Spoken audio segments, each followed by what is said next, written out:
इसी तरह का एक और प्रश्न है, जांच कीजिए कि बिंदु 5-2, 6-4 व 7-2 एक समद्विबाहु त्रिभुज के शीर्ष हैं। अर्थात इसमें हमें सिद्ध करना है कि इन तीनों बिंदुओं से जो त्रिभुज बनेगा वो एक समद्विबाहु होगा, मतलब उसमें दो भुजाओं की लंबाई बराबर होगी। हम मान लेते हैं कि इन तीनों बिंदुओं से बनने वाला त्रिभुज ABC है, जिसमें A के निर्देशांक 5-2, B के 6-4 और C के 7-2 हैं।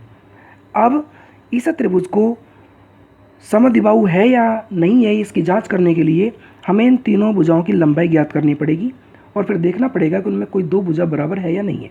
अगर है तो समद्विबाहु होगा और नहीं है तो समद्विबाहु नहीं होगा।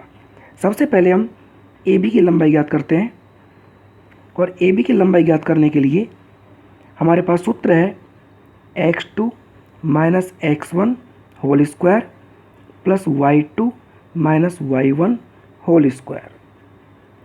अब हम इसमें मान लिखते हैं A और B के बीच की दूरी ज्ञात करने के लिए इन दोनों बिंदुओं में से किसी बिंदु को हम x1 y1 और किसी को भी x2 y2 ले सकते हैं। यहाँ 5-2 का x1 y1 और 6-4 को x2 y2 हम लेंगे, तो x2 का मान 6 हो गया, x1 का मान 5 हो गया। तो यहाँ लिखेंगे 6 - 5 होल स्क्वायर प्लस y2 का मान 4, y1 का मान -2 होगा, तो 4 - -2 फिर ये होल स्क्वायर। अब यहाँ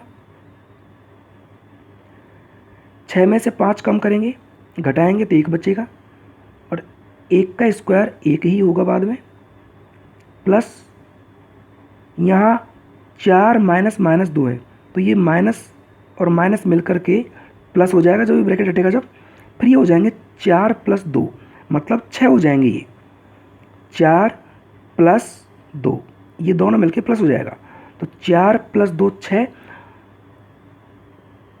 और ये होल स्क्वायर। फिर इसके बाद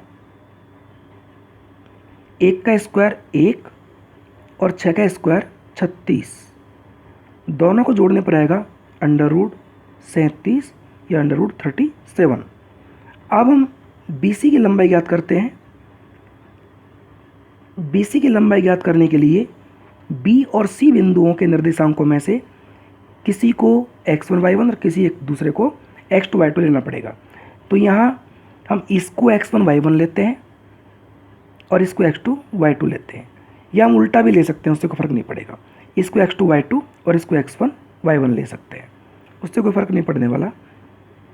तो यहाँ x2 का मान 7 और x1 का मान 6 हो गया, तो 7 - 6 होल स्क्वायर प्लस, अब ये x2 y2 लिया है हमने, तो y2 का मान -2 माइनस ये सूत्र का है और y1 का मान 4 है, तो ये 4 हो गया होल स्क्वायर।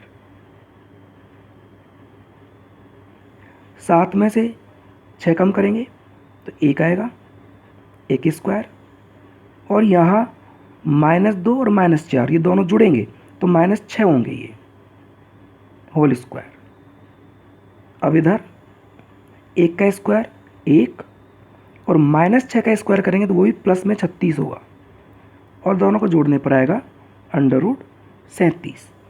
अब यहाँ हम देख रहे हैं कि AB की लंबाई भी √37 है प्लस में, और BC की लंबाई भी √37 है, तो दो भुजाओं की लंबाई बराबर हो गई। तो इसका अर्थ ये हुआ कि ये त्रिभुज समद्विबाहु त्रिभुज हो गया, चूँकि AB बराबर BC, इसलिए त्रिभुज समद्विबाहु त्रिभुज है।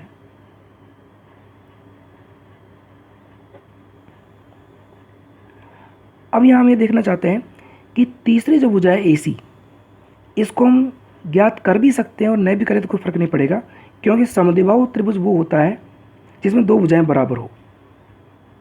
अब अगर तीसरी भुजा बराबर आ भी जाए, वैसे इसमें आएगी नहीं, तो भी वो समबाहु त्रिभुज होने के साथ समद्विबाहु भी है, क्योंकि दो भुजा बराबर होने पर ही वो समद्विबाहु त्रिभुज होता है। तो समबाहु त्रिभुज समद्विबाहु त्रिभुज भी होता है। ऐसा नहीं है कि भाई केवल दो भुजा बराबर होने पर ही वो समद्विबाहु हो, क्यों कि जैसे प्रत्येक वर्ग एक आयत भी होता है, कि आयत में केवल आमने सामने की भुजा बराबर होती है और वर्ग में चारों भुजा बराबर होती है। तो जो कंडीशन इसमें अप्लाई होती है कि आमने सामने की भुजाएं बराबर, वो इसमें भी हो रही है। तो प्रत्येक वर्ग एक आयत भी होता है, वर्ग तो है ही क्योंकि चारों भुजाएं बराबर है, परंतु आमने सामने की बराबर होने के कारण से वो एक आयत भी है। इसी प्रकार यहाँ समबाहु त्रिभुज तो होगा ही होगा, लेकिन समबाहु होने के साथ साथ दो भुजा बराबर होना समद्विबाहु भी है।